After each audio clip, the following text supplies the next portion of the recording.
Bonsoir à toutes et à tous. On est très heureuse de vous voir si nombreux et si nombreuses. Je vais lire mon petit papier parce que je suis un peu émue. Donc, on va vous lire des extraits de mon dernier roman qui s'appelle Fabriquer une femme. Moi, Mascar et Billy Bellegarde, qui sont le duo Namoro. J'ai choisi ces extraits subjectivement et en pensant à leur musique, au Namoro. Le livre est en deux parties. Une partie qui est d'après Rose et une autre partie qui est selon Solange. Elles sont meilleures amies avec tous les malentendus. Et le malentendu est un lien très solide que peut comporter l'amitié. Nous sommes dans les années 80. Il y a un moment où ça fait un peu mal, puis il y a d'autres moments plus joyeux. Quand Mascar fera sonner sa petite clochette, ça voudra dire qu'on saute les pages, comme dans les 33 tours des contes, vous savez, d'avant, où il fallait tourner la page, pour ceux qui s'en souviennent ou celles. Ça commence par un voyage scolaire, côté Rose. Tu peux me faire signe, tu peux brouiller les mots sur la ligne quand je parlerai de toi. Un soleil rouge tournoyait sur des pins qui semblaient prendre feu dans la montagne, puis le car descendait dans des virages et Rose avait très mal à la tête. Il y eut des vomis que la nuit avalait et Raphaël glissait son pied le long de son mollet. Elle avait renoncé à se plaindre pour ne pas mettre Christian encore plus dans l'embarras. Par les fenêtres du car étaient soudain montés des immeubles modernes, des rues comme des canyons. Rose n'avait jamais rien vu d'aussi lumineux, d'aussi haut, d'aussi impressionnant. Et sous les réverbères, dans les néons, dans les rampes de la ville inouïe, des créatures ni hommes ni femmes, nues sauf des porte-jartelles, dévoilées, épouvantes et merveilles, d'énormes seins et d'énormes zizi. Les profs poussaient des cris et couraient dans le car pour fermer les rideaux. « Oh putain, oh putain, oh putain !» criait Raphaël, suivi par tous les boursenaves qui se collaient aux vitres d'horreur ou de bonheur. Christian dormait, angélique, paupières closes sous lesquelles tremblaient ses yeux, sa longue veste comme deux ailes repliées. Puis c'étaient des lampions rouges, des danseurs fluos, des bières jaunes, des joints incandescents. Le car peinait dans les rues. Tout Madrid était dehors. Des jeunes beaucoup mieux habillés qu'eux poursuivaient une fête qui a commencé à la mort de Franco. Maïder, la prof d'espagnol, s'était emparée du micro comme une guide touristique dopée à la Mobida. Au Prado, il y a les Ménines, un grand tableau plein d'ombres et de têtes carrées. Raphaël Bidegaray la prend à part et elle peut voir de très près le relief de son acné. Qu'est-ce que tu fous avec ce clown ? Rose bafouille, de quoi je me mêle ? Ses boutons sont assortis au tréma de son nom, mais il est beau dessous. L'aplomb du mal lui pousse sous la peau. Il a séché le Prado pour aller au Tobacos de l'autre côté de l'avenue. 1000 pesetas la cartouche de Fortuna, imbattable. Il propose une clope à Rose sous le nez de Christian, raide comme un roi encadré. Maïder a acheté une carte postale des Ménines. Elle veut que tout le monde la signe pour Solange, qui est restée au village. Elle a écrit « À notre princesse de Clèves ». Ça surprend Rose, soudain, une envie de pleurer. Papa les appelait comme ça quand elles étaient petites, au pluriel, les princesses. Comme elles s'entendaient bien, toujours à traverser la route pour aller chez l'une, chez l'autre. On pousse jusqu'au temple de Débode pour pique-niquer. Silence sous le midi torride. Tout le monde s'écroule dans l'herbe.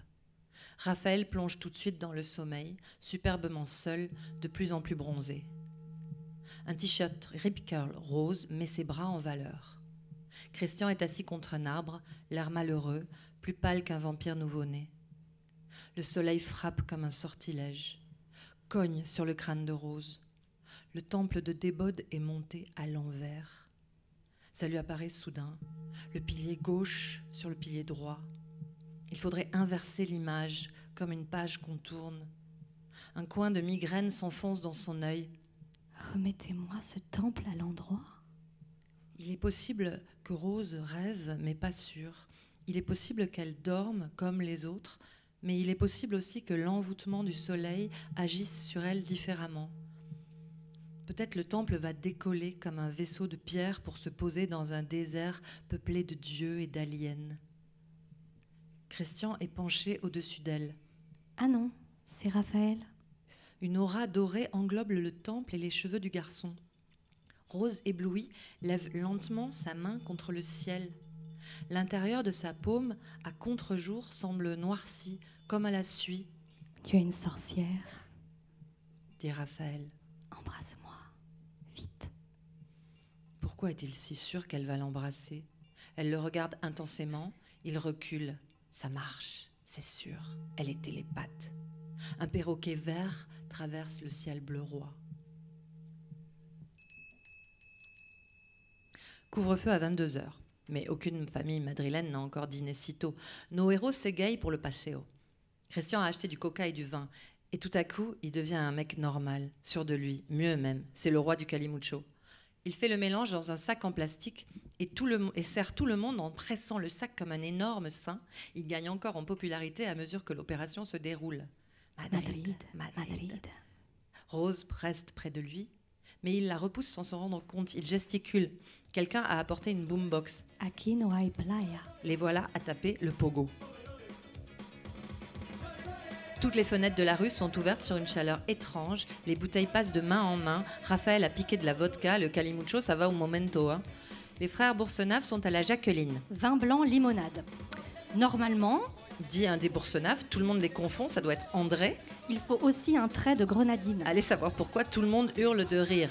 Normalement, il faut un trait de grenadine. Reste une phrase culte. Sacré Gorka. C'était Gorka.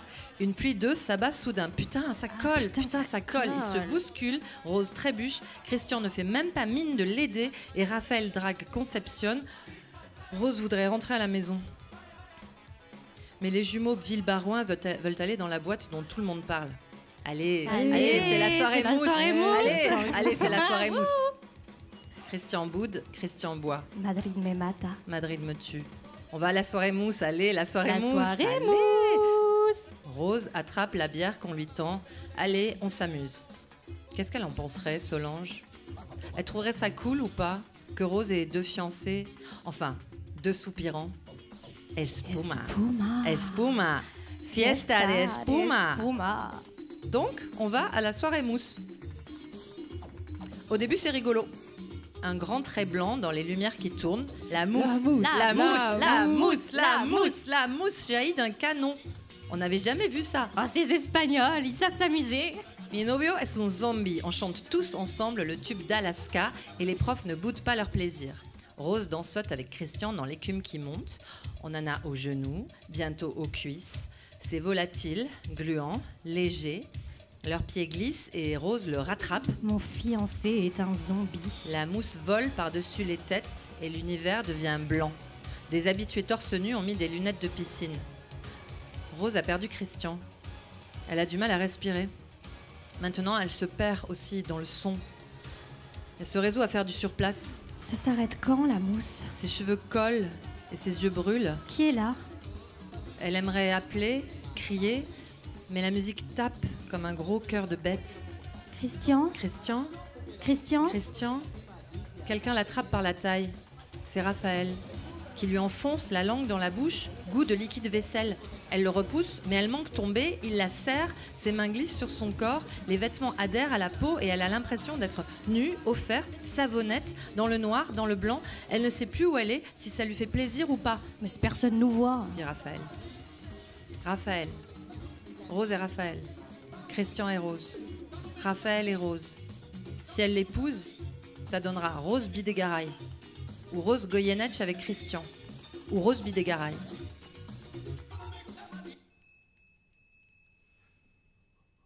Bordeaux. Ils ont rendez-vous avec Solange devant le théâtre Femina pour le concert de Barbara. Rose ne lâche pas la main de Christian. Elle essaie de s'habituer à cette grande ville. Comment les Bordelais sont habillés? Les matins sont plus frais qu'au village. Comment se débrouille Solange? Ah, la voici enfin, 3 minutes avant le début du concert. Solange a ceinturé un très large imperméable noir, c'est une idée, sur des jambes nues avec de grosses baskets de mec et crêpé ses cheveux en chignon avec un ruban à pois noir et blanc. Pas mal. Barbara. C'est Barbara. C'est Barbara. Barbara. chanson après chanson, tout ce qu'elle a à donner, Barbara leur donne. Au piano ou debout, avec ses mouvements d'épaules et de menton, tout leur est adressé, à la foule et à chacun, à la foule et à chacune. Rose et Christian, enlacés dans les longs bras de la chanteuse, sont choisis et aimés par elle. Ils sont debout dans leur travée de siège. Christian est si transporté qu'il semble même s'éloigner de Rose. Rose jette un œil à Solange qui reste assise. Assise pendant l'aigle noir? Oh, cette chanson. La vivre ici et maintenant. Plus rien ne sera jamais pareil. La normalité factice des parents, l'ennui du village. Tout est loin. Dévoilement du monde sur son envers de velours sombre. Rose serre Christian fort dans ses bras. Ma plus belle histoire d'amour, c'est vous. Ils partagent ce secret tous les deux. Barbara, avec la foule qui propage la flamme, faire un incendie de la laideur du monde. Barbara. Son nom dit que la vie est vaste et profonde et vaut d'être vécue. Et Solange? Rien, décidément, sur ce visage lisse, presque. Est-ce possible? Une nuance d'ennui. Rose lui glisse le titre à l'oreille, elle aimerait la pincer, réveiller son amie. Elle connaît par cœur toutes les chansons, même les nouvelles. Avec sa mère, elles écoutent les disques ensemble. Et là, sur scène, c'est elle et personne d'autre. Elles sont en présence de Barbara. Elles respirent le même air. Elles partagent la même nuit. Applaudissements, applaudissements encore. Elle part, elle revient. Elle part, elle est partie, encore. Impossible, rappel, il faut qu'elle reste encore. Barbara, avec eux, avec nous. On ne peut pas se séparer. Ils applaudissent pour se consoler. Bon, on y va? Dit Solange. Solange, tu te rends compte, c'était Barbara. Comment peut-on être insensible à Barbara? Rose a une vision de Solange dans un bocal avec la pluie qui dégouline dessus. Ou peut-être qu'il y avait une diva de trop dans la salle. Barbara et Solange, oui c'est ça. Maintenant Solange se croit une artiste. Solange la sceptique, l'esprit fort. C'est bizarre cette voix qu'elle a. Elle était enrhumée, non? Ça lui fait plaisir de blasphémer? Ils attendent la chanteuse dehors sous la pluie. Ils sont à la sortie des artistes. Prenez mes clés. Dit Solange. Ne m'attendez pas. Mais la voici. Elle, la longue dame en noir. Ne restez pas là. Elle leur parle. Vous allez prendre froid. Elle leur a parlé. Christian, sidéré, répétait la phrase, soufflant tout l'air possible de sa gorge extasiée. Froid. Comme une chanson à lui seul dédiée, comme un message crypté. Vous allez prendre froid.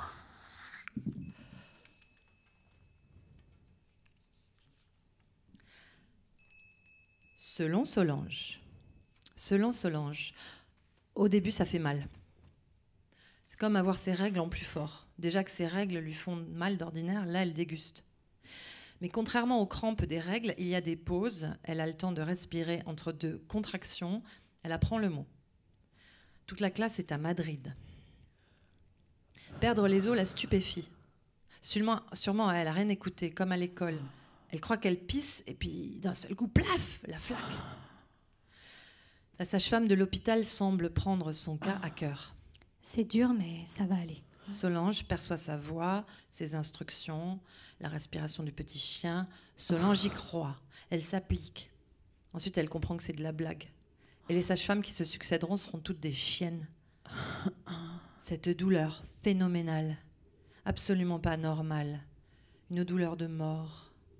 Au début, elle veut bien tenir la main de sa mère. Puis sa mère veut bien être griffée au sang. Puis leurs mains se détachent quand Solange hurle. Entre autres invectives, elle hurle à sa mère « Barre-toi !» Il faut une coupable pour cette horreur, et c'est d'abord sa mère, et puis elle oublie. Elle cesse d'articuler. Un accouchement de 24 heures. Pourra seulement dire la Solange du futur. Les très rares fois où elle en parlera. Un accouchement de 24 heures. Mais c'est une formule qui ne dit rien. Une étiquette accrochée au pied de son cadavre. Le mot césarienne flotte. Elle préférerait qu'on tranche dans le vif, qu'on coupe le truc en deux, qu'on la incise un bon coup. Elle voudrait, oui, qu'on la crève toute, mais ça continue. Il n'y a plus de verbe, plus d'heure, plus de durée, mort perpétuelle, temps disloqué. De ce trou émergent des mains qui cherchent à agripper quelque chose. De ce trou giclent des éclairs pâles et au fond du trou, dans le noir, dans la mélasse, il y a un réacteur de douleur. Elle ne sait pas vivre dans ce corps. Elle ne sait pas vivre la minute qui vient. Ses yeux ont cherché une issue par où se jeter, pas de fenêtre, pour ne pas qu'elle s'échappe. Elle veut se lever, mais des mains la retiennent. On lui crie dessus. Un médecin, un homme, sauvé. Il mâche un chewing-gum. Elle se souviendra de cette mâchoire toute sa vie. C'est la gosse? Il demande. La sage-femme la dénonce. Ingérable, la gosse. Le toubib enfonce une main entre ses jambes, coup de pied dans la mâchoire. Il gueule, elle hurle, il lui a fait un mal supplémentaire, quelque chose de plus. C'était impossible, mais c'est plus. Des cordes vibrent en portant la douleur plus profond et plus fort encore. La douleur devient des douleurs. Une machine écrasante, mugissante, armée d'instruments pernicieux, ne cesse de la travailler. Un marteau sous le pubis, une scie dans les hanches, une vrille aux reins, une tenaille aux côtes. Les nouvelles douleurs ne succèdent pas aux autres, non, elles s'y ajoutent et demeurent. L'horreur de l'écartèlement se superpose à l'horreur de la découpe, de l'écrasement et du viol. Plus tard, elle a les jambes attachées, elle veut mourir et ce n'est pas une expression. Elle est livrée, ouverte, on opère entre ses jambes, on la pénètre, fouille, cisaille et les différences de douleur se tressent avec d'atroces subtilités, d'inventives variantes, des raffinements exquis dans la boucherie. Un bruit constant sort de sa gorge, des modulations, des aigus, des graves, menés par les douleurs, sa voix se brise. Parfois, elle s'élève au-dessus de son corps et elle voit, elle entend. La douleur la fait flotter, mais étrangement sans la lâcher. Est-ce un répit avant de mourir? Non. C'est un chaos noir et profond. Elle retombe dans son corps. Elle revient. Les sages-femmes se succèdent. Solange reste.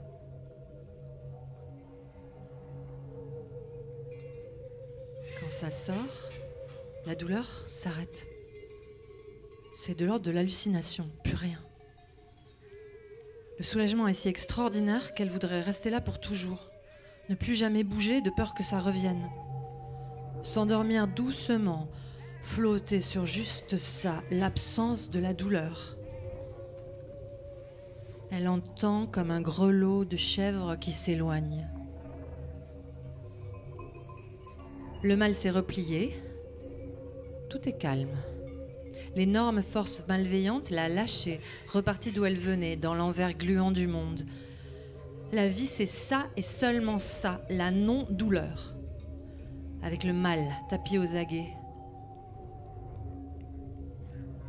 Plus tard, quand la Solange du futur se sera enfuie à Los Angeles, dans un monde dit artificiel, mais qui lui semble le seul réel, le seul vivable, et que ses amis sont des sylphides qui boivent des jus verts et mangent des graines de chia, et sont contre la péridurale parce que... Cette grande séparation, la naissance, est un déchirement qui doit rester naturel. La Solange du futur ne dira rien. Elle n'a rien à dire. Elle veut juste que les étoiles continuent de briller et ses copines à jacasser. Personne dans sa vie nouvelle ne saura qu'elle a accouché dans l'ancienne. Et quand elle verra Apocalypse Now, Marlon Brando entouré de crânes, susurrant « Horror, horror, horreur », elle lui dira à travers l'écran « Mais qu'est-ce que tu y connais à l'horreur, gros bébé? Moi, l'horreur, je l'ai traversée. »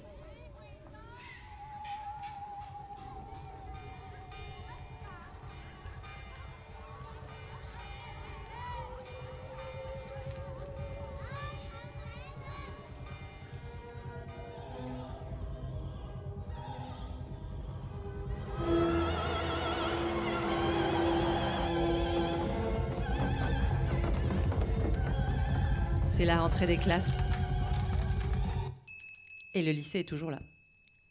L'aumônerie, l'épicerie, le Tony, le gymnase, les mêmes profs interchangeables et les autres, toujours là. Le monde a continué, le monde qui aurait dû être dénoncé et renversé par la douleur.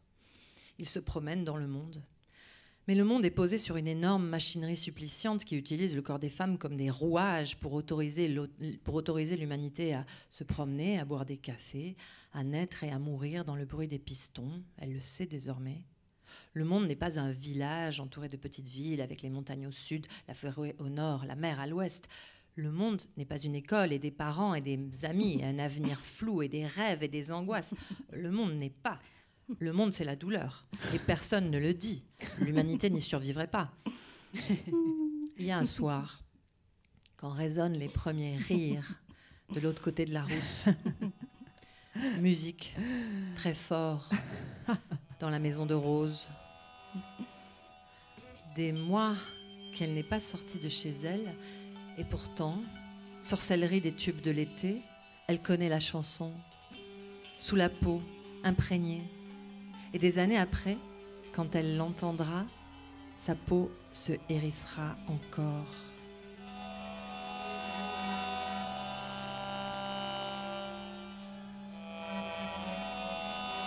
Rue déserte, dernière cigarette, plus rien ne bouge, juste un bar qui éclaire le trottoir d'un néon rouge. J'ai besoin de trouver quelqu'un. Je veux pas dormir.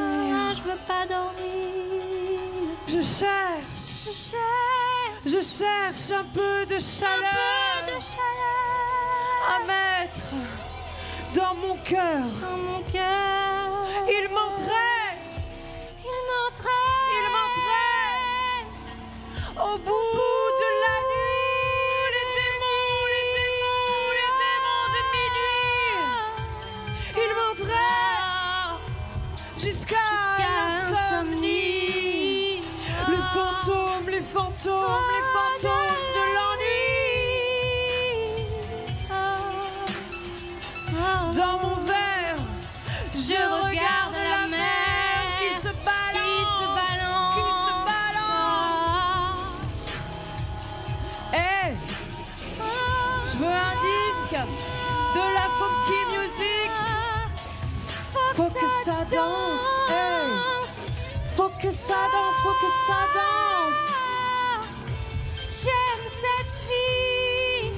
J'aime cette fille-là sur talons aiguilles qui se déhanche,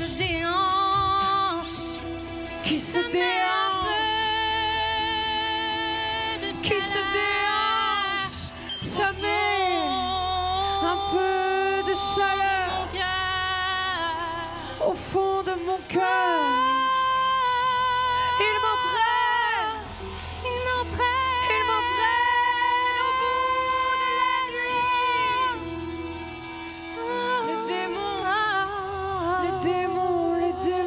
Les démons de minuit. Il m'entraîne jusqu'à l'insomnie. Les fantômes de l'ennui. Il m'entraîne jusqu'à l'insomnie.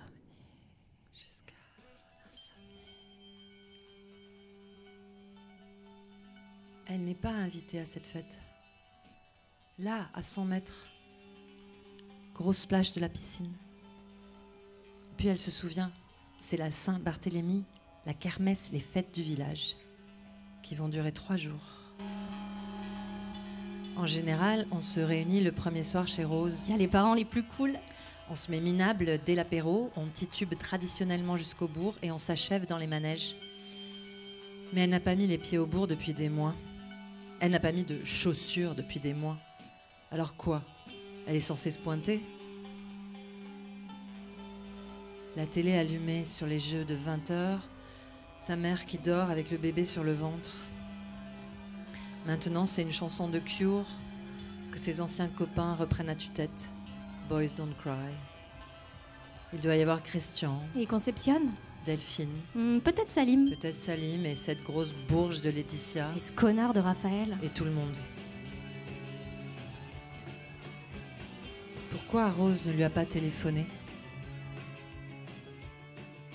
Tous ces gens font partie d'un monde qu'elle a traversé en s'y dissolvant et il ne reste d'elle qu'une enveloppe. C'est fini. Ils font partie d'un autre monde et elle est déjà ailleurs, déjà partie très loin. Elle entend Rose rire tellement fort que le village entier semble se soulever d'hilarité. Sauf elle, silhouette découpée sur le fond pensif de la nuit, avec sa clope. La télé de sa mère, la bringue chez Rose, les énormes éclats de la piscine, les manèges au bourg, et quelque chose qui demeure pourtant et à quoi il faut croire. La continuité du monde, la profondeur du ciel rouge, l'épaisseur des arbres, les derniers oiseaux qui volent pour se mettre à l'abri. Quelque chose de vivant, de frémissant, qui s'endort au creux de l'herbe, niché. Jusqu'à quand? Le lendemain et le surlendemain, la musique flonflonne sans répit. C'est trop dur. La force, elle ne l'a plus. C'est comme un autre accouchement, moral. On l'évide. Même sa mère lui dit « Mais vas-y à ta kermesse !» Elle saurait même pas comment s'habiller.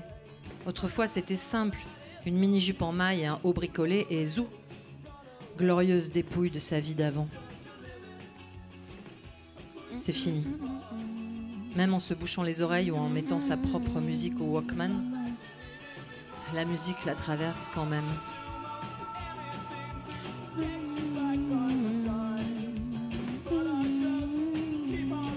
Il m'entraîne au bout de la nuit, les démons de minuit. M'entraîne jusqu'à l'insomnie, les fantômes de l'ennui. Le jardin dehors n'est d'aucun soulagement. C'est tous les jours le même jour, tous les soirs le même soir, et les soirs de fête, c'est la même vie en pire. Solange est partie à Bordeaux, et Rose lui écrivait de longues lettres. Ses parents leur offraient des places pour Barbara. Il fallait qu'elle téléphone. Quoi ? Pour le concert de Barbara au Théâtre Féminin. Tu peux nous loger en échange ?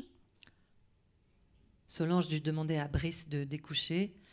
Elle contemplait sa chambre, son étroitesse, les moisissures. Et elle dut assister à l'effusion, à l'émotion, ce concert, la foule pieuse, Christian le plus transi de tous, la longue chanteuse à la voix gazeuse donnant des coups de tête, d'œil, de jambes comme un héron et son public prêt à s'envoler. Ou à picorer du maïs. Il y eut une chanson qui parlait du sida. Il lui resta de façon déplaisante dans la tête, donnant une sorte de réalité, oui, d'existence alarmante à un phénomène qu'elle croyait circonscrit au Moby Dick. La boîte où elle va souvent. Et les chansons se poursuivaient, précédant Barbara, qui semblait n'avoir qu'à les suivre, leur prêtant comme négligemment sa voix, les paupières à demi closes, rêvant ses propres chansons, honorant son concert de sa propre présence, et la foule la voulait encore. Dis, quand reviendras-tu? Dis, au moins le sais-tu? Et des rappels. Que Et encore des rappels. temps qui passe Est-ce qu'elle le savait, elle, quand elle reviendrait? se rattrape Des rappels. On n'en sortait plus. Et il dut rester sous la pluie, dehors, à attendre l'artiste, massé à la sortie avec d'autres fans déplumés. Il aurait fait plus chaud au Moby Dick, mais ayant mené Rose et Christian, ça n'aurait pas été possible, ça. Elle manque un peu d'humour, non? Solange s'autorisait cette réserve, et Christian, scandalisé, protestait contre cette obligation de faire rire tellement contemporaine. Les grands artistes, comme les amants passionnés, n'ont pas besoin de second degré, disait Christian. Barbara jaillit soudain, soufflant. « Ne restez pas sous la pluie, vous allez prendre froid. » Une longue voiture noire l'emporta, et Christian sidéré répétait les deux phrases, les répétait encore, y glissant tout l'air possible de sa gorge. Froid, comme un message crypté à lui seul dédié, et Solange se demandait si elle ratait quelque chose dans la vie qui est déjà si sérieuse et si triste. Fallait-il en plus vénérer des chanteuses démoralisantes? Elle leur fila sa clé, elle hésitait à aller au Moby Dick. Sans Brice, elle se sentait plus nue, moins légitime. Une grande brasserie était encore ouverte près du théâtre. Elle s'assit au chaud, le serveur avait son âge, elle lui demanda une cigarette. Une fille lui ressemblait, assise au fond de la grande salle à colonnes. Ah, c'était elle. Elle avait eu le temps de se voir sans savoir. Elle était belle comme une étrangère. Ses racines poussaient sous la masse blanche de ses cheveux décolorés. C'était agressif et beau. Ça lui donnait un air pas commode. Avec ses yeux charbonnés, son grand imperméable ceinturé à la taille sur des collants opaques volés aux nouvelles galeries. Et romanesque. Si tard, si seul, si jeune, dans la brasserie déserte. On ferme. Dit le serveur. Tu veux une autre cigarette? Solange répondit. C'est loin chez toi? Il vivait dans des combles froids, un matelas posé sur des palettes, une bouilloire. Il lui fait du thé brûlant. Elle se collait contre lui, le déshabillait. Sa peau brûlante et très douce, ses lèvres gercées qu'elle humidifiait, ses mains qu'elle guidait sur elle. Elle s'assit sur lui, elle gardait son pull, il caressait ses seins dessous. Elle glissa une capote sur son sexe très dur, très bon. Elle allait à sa guise, à son rythme. Elle riait de lui voir un air si ravi, si ébahi, tout à sa bonne fortune. Il tendait le cou sous ses baisers, arquait son dos étroit pour entrer plus profondément encore, pour qu'elle profite mieux de lui, pour l'accompagner plus loin dans le plaisir énorme qu'ils prenaient tous les deux. Elle jouit d'un coup sec, comme une bûche craque. Il se répandit comme de l'eau. Ils burent encore du thé sur le même sachet. Ils n'avaient plus de cigarettes. Ils refirent l'amour tellement c'était bon. Et ils ne furent pas déçus. C'était plus lent, plus humide. Des vagues fortes, océaniques. Reste, lui dit-il le matin. Par la petite fenêtre inclinée, elle voyait le dôme des nouvelles galeries, la courbe du grand fleuve qui allait vers la mer. Reste. Mais non. Répondait-elle. Elle levait le visage vers le jour gris, haut sur Bordeaux. Reste, je suis sérieux. Reste pour la vie. Épouse-moi. Elle rit. Elle se dégagea de ses bras. Dans la rue, elle se rendit compte qu'elle ne savait pas son prénom.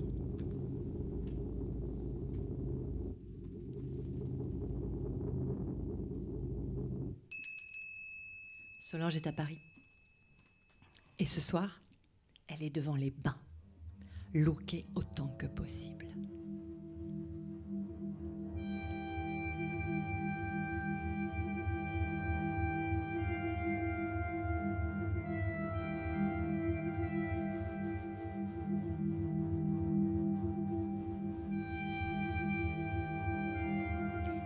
Elle ne s'est pas crêpé les cheveux. Elle a bien observé les Parisiennes. Elle a parié sur la couleur. Le grand pull jaune sur un fuseau turquoise, les escarpins très blancs de sa mère, un faux foulard Hermès noué sur la frange, une Brigitte Bardot électrique. Elle a découpé l'encolure du pull pour qu'il lui libère bien les épaules. C'est tout un micmac pour qu'il tienne quand même. Voilà. Toujours beaucoup de colle sur les yeux. Elle est portée par quelque chose de plus grand qu'elle. Paris ou l'avenir.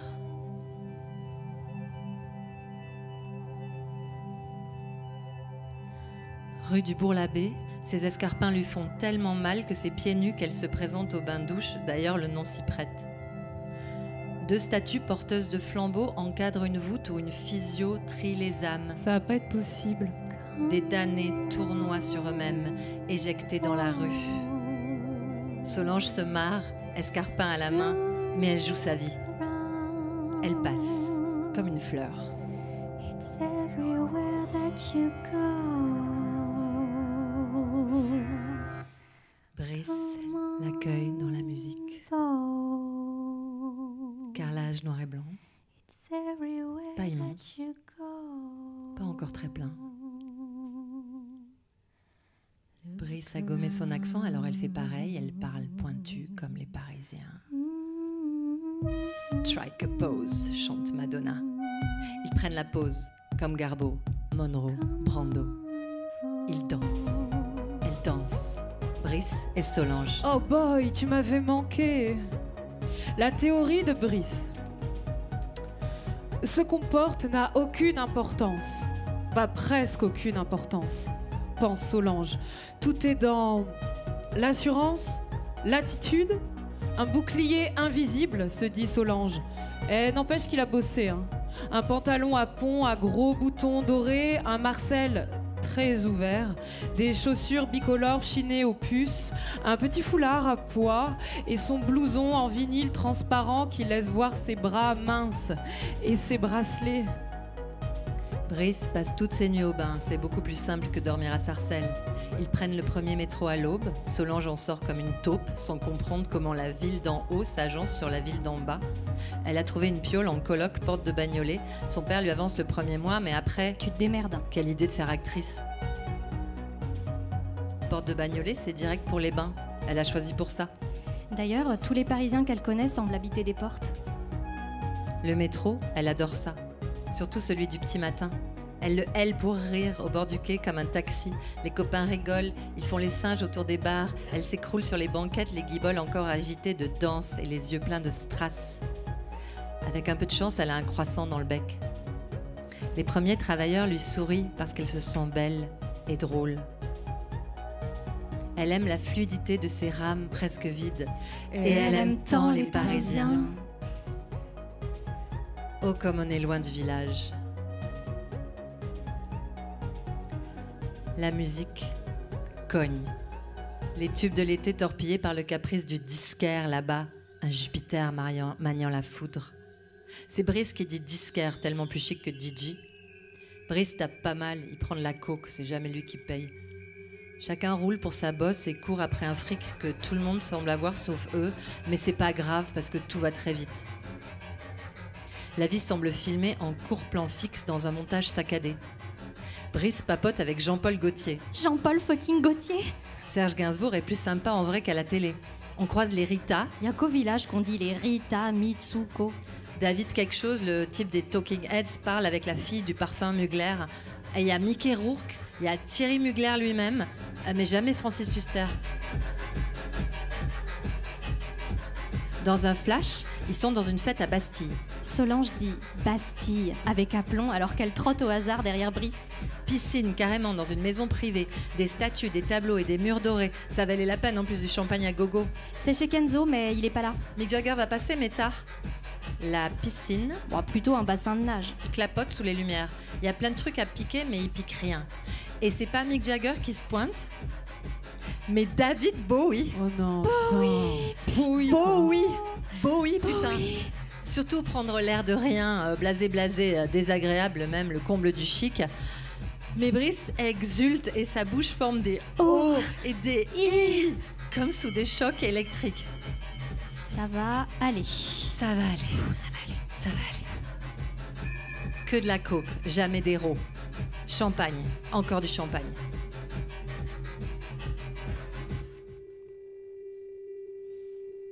Le rire de Bowie vibre jusqu'à elle.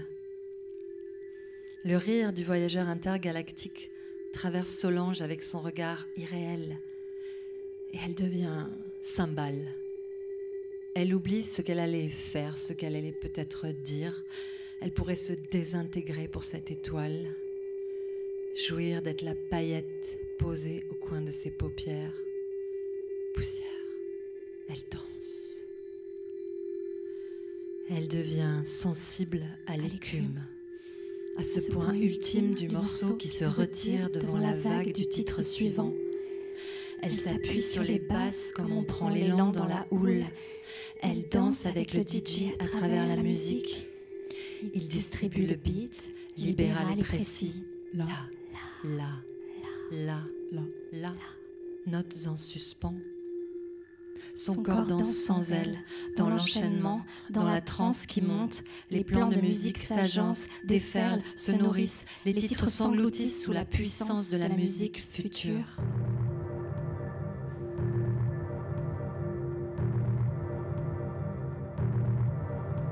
Elle danse. Exactement sur la musique. La musique bat dans ses veines. Les basses pulsent exactement dans son cœur. Ses mains se tendent. La musique danse à travers elle. Va au bout de tes gestes, lui dit la musique. N'essaie pas. Danse. Quelqu'un lui attrape la main. Un petit homme très mince et qui sent bon, mais elle préfère danser seule. Brice, surexcité, a étudié le moindre détail des vêtements du type. La chemise à jabot, la redingote argentée, le pantalon de marin. C'était Prince, bordel. Tu as dansé avec Prince. Quand elle revoit l'elfe aux longues boucles noires. Il est sur la petite scène, il a attrapé une guitare, les gens hurlent « Prince ! Prince !» Oh, comme on est loin du village. Encore une coupe de champagne. Elle a toujours le magnifique pull jaune, mais cette fois une mini-jupe de grosses guêtres en laine et ses docks à bout coquet. On met pas des guêtres sur des docks. Gueule Brice. Par contre, sur des escarpins, c'est la classe. Dans la boîte, il y a une piscine carrée, un peu décevante, un peu pataugeoire, jamais personne dedans, ou alors en naïade, en sirène. Mais au bord de la piscine, danse Béatrice Dalle, d'une ultra-moderne attitude. Elle a lancé la mode du meilleur des régimes, champagne, cocaïne, cocaïne, champagne. Musique. Musique! Et Solange pourrait disparaître, là, sous la lune sérieuse, touchée par le doigt du DJ. Ou le doigt de qui voudra. Elle a recommencé à coucher avec les hommes qui viennent, les hommes du futur. Prudence. L'horreur qui dévastait le Moby Dick est là. Beaucoup au bain l'appellent mon ange. Les anges sont à la mode. La mort les emporte et leurs ailes battent encore parmi nous. Les urnes chaudes sortent tous les jours du Père-Lachaise. Comment s'habiller au cimetière devient une des questions de Solange, 19 ans. Dans les boîtes de nuit dansent les fantômes. Dans les boîtes de nuit dansent les fantômes. Le no futur des punks, c'était bien joli. Elle a plutôt envie d'un yes futur. Brice, lui, n'a plus l'envie. Il bosse parfois sur des shootings. Il danse, il fume, il dort. Un temps, ils dorment à nouveau ensemble. Ils partagent le même matelas. La nuit en mini-jupe est glaciale. Arrêtons-nous prendre un kebab? Non, Si. passons d'abord chez Machin. J'ai faim. J'en peux plus. Dépêche. Elle entre dans un hôtel rougeoyant parce qu'elle a envie, non de pisser, ça se fait entre deux voitures, mais de chier. T'es vraiment pas possible. C'est le kebab de tout à l'heure. La façade de cet hôtel rouge et le gardien de nuit, poli. Vous trouverez les toilettes par là, mademoiselle. Ça lui avait fait du bien d'être vouvoyée alors qu'elle était pressée. Et la gentillesse, ça, elle s'en souvient toujours. Brice et Solange, c'est pour la vie. Mais la vie va vite. Il ne rate pas une seule soirée sardine à la Java, mais c'est trop hip-hop pour Solange. Les bains sont devenus sa maison parce que personne ne vient jamais y interroger le passé. Les cariatides à l'entrée sont toujours les mêmes, toujours le même carrelage noir et blanc. Solange. Solange, Mon ange. Solange mon ange. Champagne. Solange aura ce point commun avec Kate Moss que les années 90, elle ne s'en souviendra pas. Mais c'est bizarre d'être abreuvé de bulles et de devoir voler sa bouffe au présu. Le jour ne sert qu'à éclairer au flash le retour vers les lits, vers un truc à bouffer. Le crépuscule revient pour s'habiller et revivre. Le DJ devient un ami, étrange, invisible. Elle connaît son prénom et il connaît le sien. Parfois, il apparaît, il se sourit. Elle sait qu'il compte sur elle comme elle compte sur lui. Danse, donne, danse, danse, donne, danse.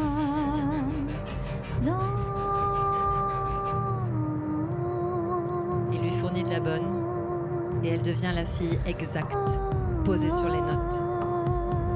Ses mouvements complètent la musique. Elle danse en fermant les yeux. Viens, viens, viens.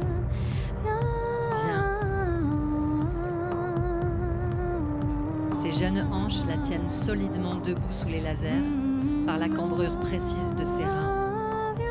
Ses pieds pressent exactement le sol de Paris qui tourne avec la terre dans le temps exact, dans le vaste univers, concentré ici absolument dans cette boîte de nuit qui est le centre du monde. Fumer, champagne, fumer, danser, se nourrir d'air.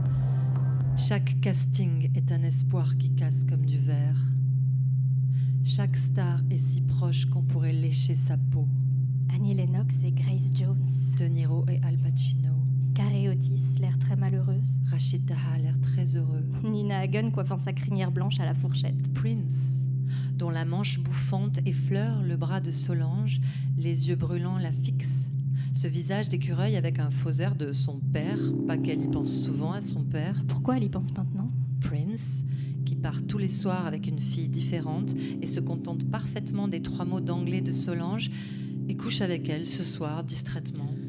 Elle n'a pas spécialement envie de lui. Il est trop petit, trop mince, souple comme un jeune page et moins beau que Bowie. Moins beau que Brice même. Mais Brice aime les garçons. Elle comprend que Prince, il lui faut tous les soirs une fille parce qu'il n'en revient pas de pouvoir les avoir toutes. Et elle veut bien être cette fille ce soir, dans sa suite à l'hôtel Meurice, avec ses gardes du corps devant la porte. Et certes, elle se souviendra de cette nuit toute sa vie et probablement lui pas. Elle n'est pas là pour se marier.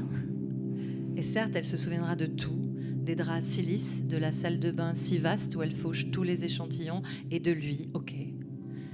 Et certes, elle gardera le souvenir pour elle parce qu'elle ne veut pas que d'autres s'excitent avec. Mais elle se souvient surtout de sa piole à elle au retour, dans l'aube sinistre. Et qu'un des gardes du corps lui avait fourré l'argent du taxi dans la main. Et certes, elle avait bien compris qu'on ne dort pas avec Prince. Dormir, c'est plus intime que coucher. Et certes, c'était beaucoup trop pour un taxi, mais elle avait tout pris. Retrouver sa vie après un tel contraste, ça valait bien un dédommagement. Et c'est peut-être vrai, ce qu'avait dit Rose. Elle n'a jamais été amoureuse de sa vie. Elle contemple le tourniquet de cartes postales devant un tabac. Tu me croiras jamais, j'ai couché avec Prince. Mais est-ce que sa musique est parvenue jusqu'au village? Est-ce que Rose voit comment il est, sa féminine virilité?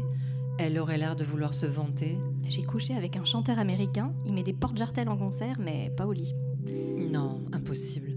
Ça choquerait trop son ami. Qu'est-il possible de raconter? Et à quoi bon? Vite, à grandes enjambées vers les quais de Seine, elle court, par 5 degrés, faire une photo de nuisette pour un catalogue d'été. T'étais passé où? Lui demande Brice. Lui, c'est plutôt de la poudre qu'il est allé s'enfiler. Il est beau. Elle a le temps de se dire, il est encore beau. Ce que risque un jeune noir dans la ville, elle ne peut pas imaginer. Elle sent que la frivolité même de Brice est un héroïsme.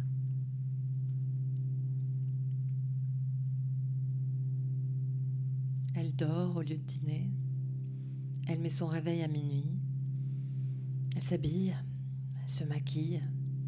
Elle file vers la boîte en noir et blanc où la musique est de plus en plus sombre, dure et hachée.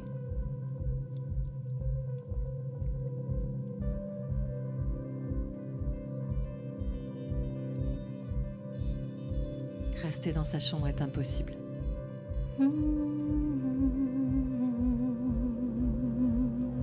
Rester dans sa chambre est impossible.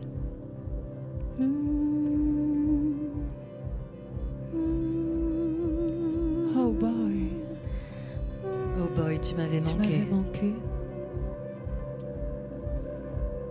Dans les boîtes de nuit, dansent les fantômes. Porte de Bagnolet, c'est direct pour les bains.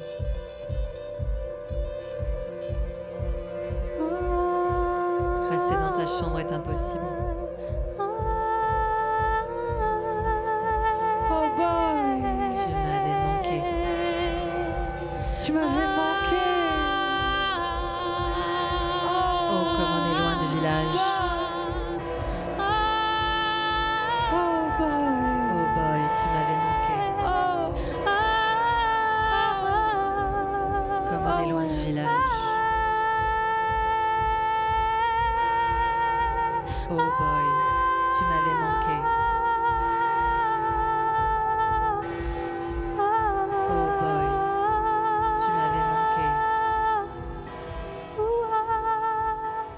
Oh boy, tu m'avais manqué.